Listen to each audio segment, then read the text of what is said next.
Allah'ın planını göremiyorsun ve bu seni korkutuyor. Gözlerini her kapattığında karanlığın içinden üzerine doğru gelen o meçhul yarını görüyorsun. Göğsündeki o geçmeyen ağırlık, nefesinin boğazında düğümlenmesi, hepsi o belirsizliğin sızısıdır. Bugün kaç kez ya her şey daha kötü olursa diye sordun kendine? Kaç kez o görünmez yarının yükünü bugünün omuzlarına bindirdin? Bu videonun sonunda o korkunun nereden geldiğini ve nasıl geçeceğini anlayacaksın.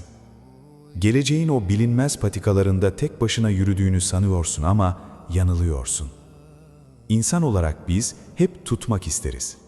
Zamanı, insanları, parayı, sağlığımızı ve en çok da geleceğimizi avucumuzun içinde tutmak isteriz.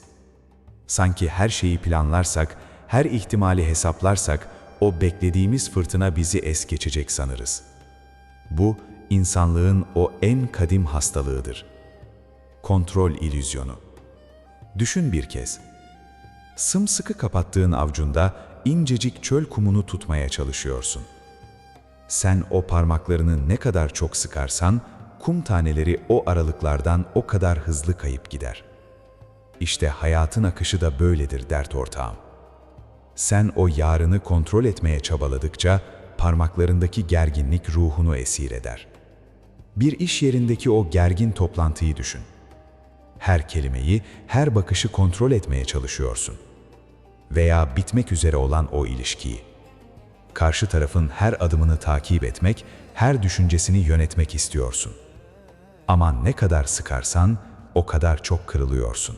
Burada sana kadim kitapların satır aralarından süzülen bir mini hikaye anlatayım. Uzak bir memlekette ömrünü pazarda meyve satarak geçiren bir tüccar yaşardı.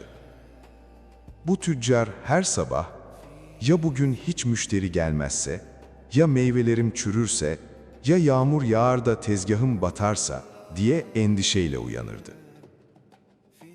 Bir gün pazara bilge bir seyyah geldi. Tüccarın o kan ter içindeki telaşını izledi ve yanına yaklaştı. Ona avucunda sakladığı küçük bir gümüş akçeyi gösterdi. Bilge seyyah dedi ki, bu akçenin hangi rızık yollarından geçeceğini, hangi darda kalmış ele ulaşıp ona derman olacağını, senin kesene ne zaman gireceğini sen mi belirliyorsun? Tüccar şaşkınlıkla hayır dedi. O rızkı takdir edenin işidir. Seyyah o bükülmez gerçeği fısıldadı. Peki o rızkı sana ulaştıran kudrete güveniyorsan, neden kendi rızkını her gün bu kadar hırsla sırtında taşıyorsun? Yarın senin elinde değil. Yarın her şeyi en ince detayına kadar nakşeden o kudret elinin altındadır. Şimdi sana bir şey sormak istiyorum.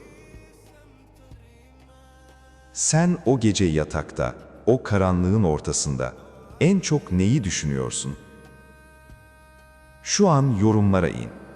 Sadece "ya" diye başla. Ve o en derin korkunu bir tek cümleyle yaz. Zira ismini koyduğun her korku, o andan itibaren ruhundaki gücünü kaybetmeye başlar. Şimdi yaz.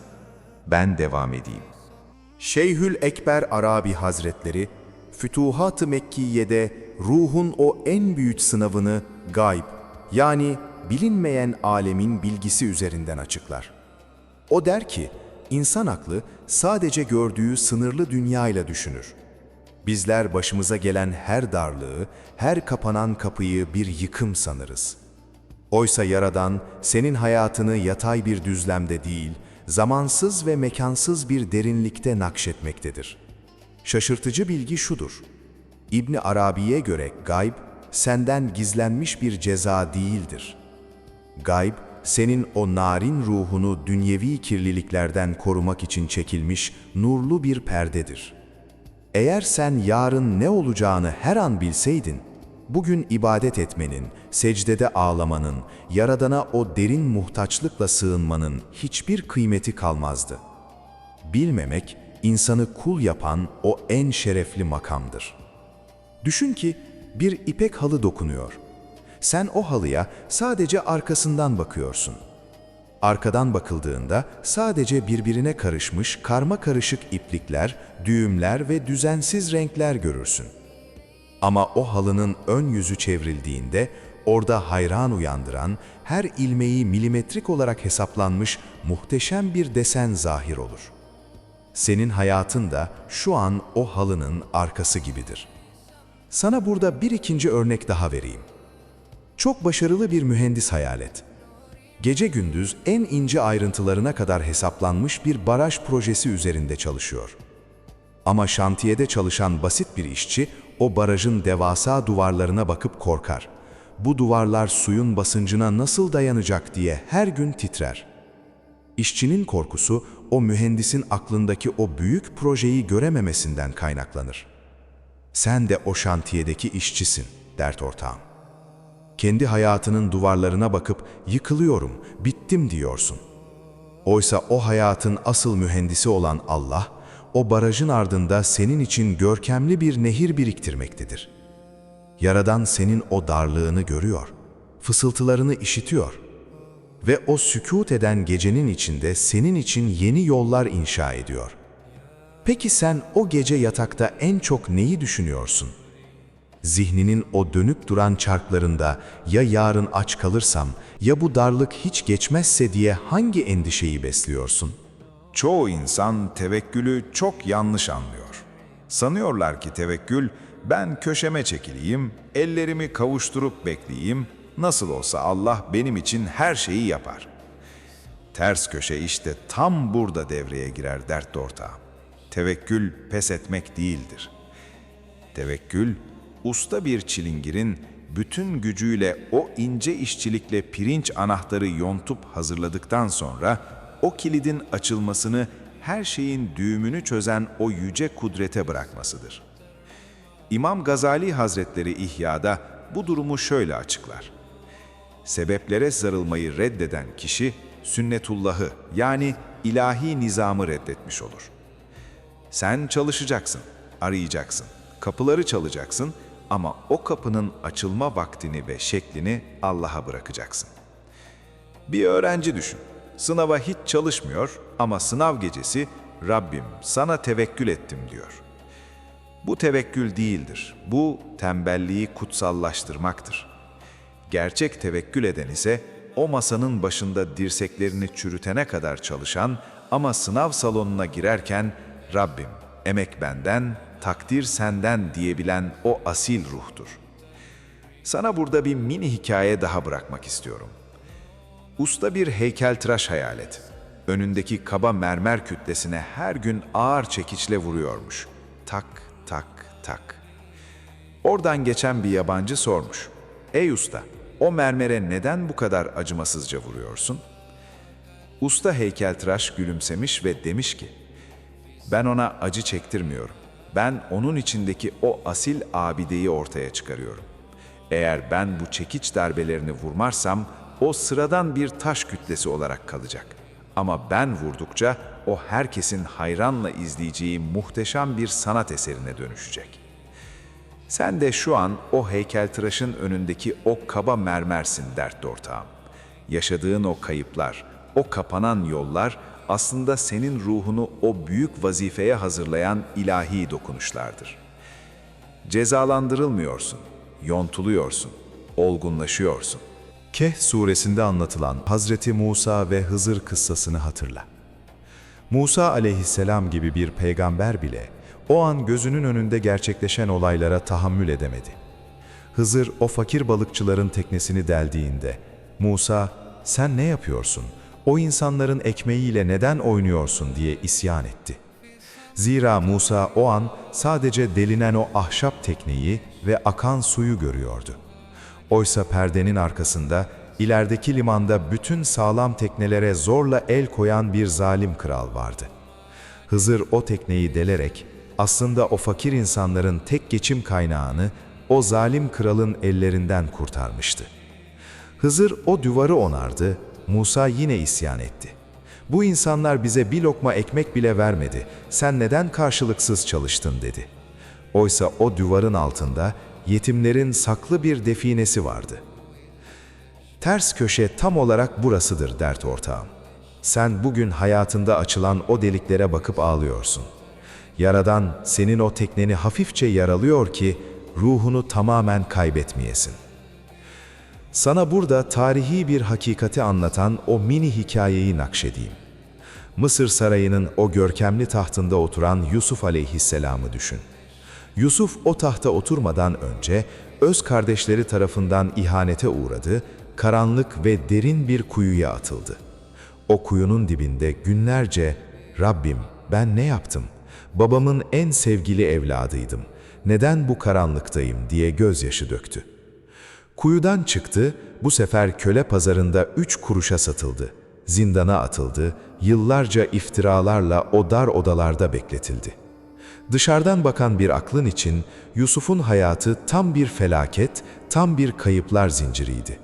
Ama o zindan olmasaydı, o kuyu olmasaydı, Yusuf hiçbir zaman Mısır'ın hazinelerinin başına geçemeyecekti.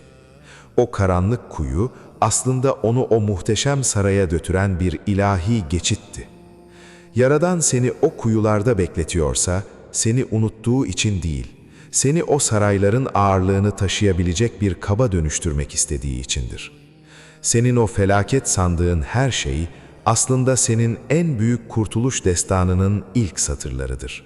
Şimdi o yorgun ellerini yavaşça iki yanına bırak. Parmaklarındaki o inatçı gerginliği, o her şeyi ben halletmeliyim diyen o kibirli hırsı serbest bırak.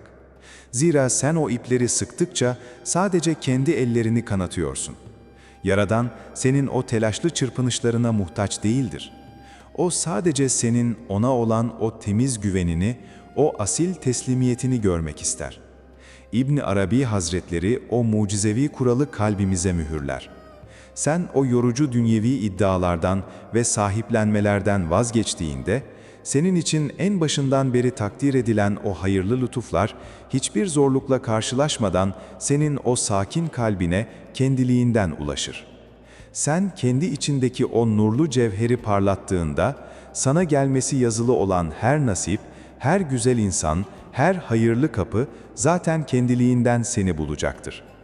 Bizler hep bugün olsun, hemen şimdi olsun deriz. Oysa vaktinden önce fırından çekilen somun, içi çiğ kalmaya mahkumdur. Allah seni koruyor, seni o vaktin olgunluğuna hazırlıyor. Burada sana son bir somut örnek vereyim. Gece yarısı uykusu kaçan bir nöbetçiyi düşün. Görevi sadece beklemektir. O nöbetçi ne kadar çok çabalarsa çabalasın, güneşi daha erken doğurdamaz. Saatine bakıp ağlaması ya da gökyüzüne bağırıp çağırması o karanlığı dağıtmaz.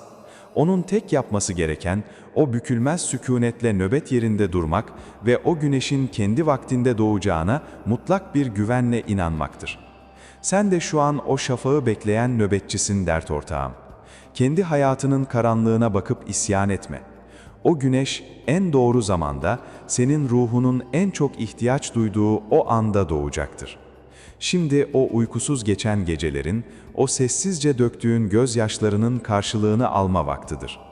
Ya Rabbi, ben bugün o kendi aklımla çizdiğim o dar yollardan vazgeçtim.